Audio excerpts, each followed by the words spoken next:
پاکستان کے سب سے بڑے اور موقر اور مؤثر ادارے کے جو خزانے کی چابیاں تھیں وہ آپ کے پاس تھیں، تو ایک پیشہ ورانہ جو آپ کی اچیومنٹس ہیں اس میں ایک ہی بہت بڑی اچیومنٹ ہے کہ ایم اے جی کی پوسٹ پر رہتے ہوئے آپ نے جس طریقے سے اپنے اکاؤنٹس کو ترتیب دیا اور اچھے طریقے سے اسے اس عہدے سے عہدہ برآ ہوئے، تو اس کے بارے میں ہمیں بتائیں کہ ان لوگوں کی زندگی میں بھی ایسے مقامات آئیں گے جب ان کے اوپر ایک قومی ذمہ داری ڈالی جائے گی، تو اپنی ذاتی پریفرنسز کو پیچھے رکھتے ہوئے قومی ذمہ داری کے لیے کھڑے ہو جانا یہ کیسے ممکن ہے؟ اس میں بھی کچھ تو تدبیر تھی اور کچھ تقدیر تھی۔ تقدیر اس طرح سے تھی کہ جس ماحول میں پرورش ہوئی اس ماحول میں پہلا سبق یہ دیا گیا کہ پیسہ کوئی چیز نہیں ہے، اصل چیز کتابیں ہیں اور پڑھنا لکھنا ہے اور علم ہے اور خدا کے سامنے جواب دہی ہے۔ اور دوسری ایک محافظ مجھے بیگم کی صورت میں مل گئی،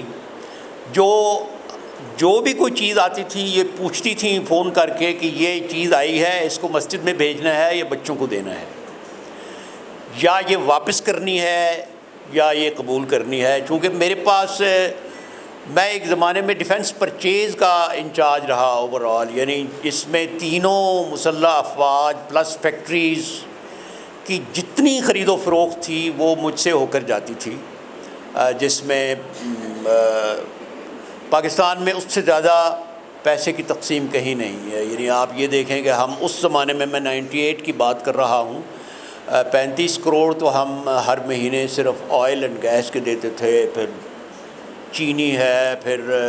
کارگل پر جو تھی اس پر ہم ہر روز کروڑوں روپے کا، تو یہ سب ہم سے ہو کر جاتا تھا۔ تو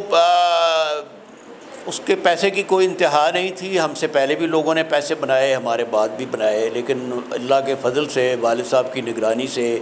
اپنے اندر کے ڈر سے، اور میری بیگم کا کنٹریبیوشن تھا کہ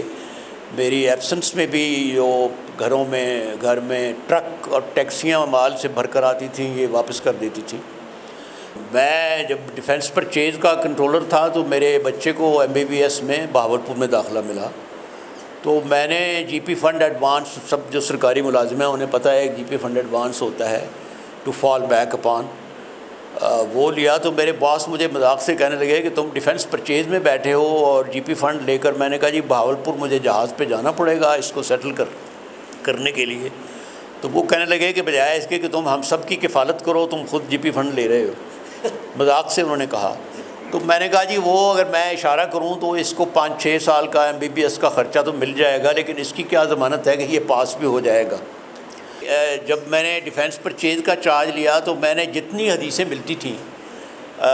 صدا کی وہ لکھ کر، اور مجھے یہاں اعتراف کرنا چاہیے کہ اللہ مجھے معاف کرے، 2-3 ہولناک قسم کی حدیثیں میں نے خود بھی گھڑ کر لگوائیں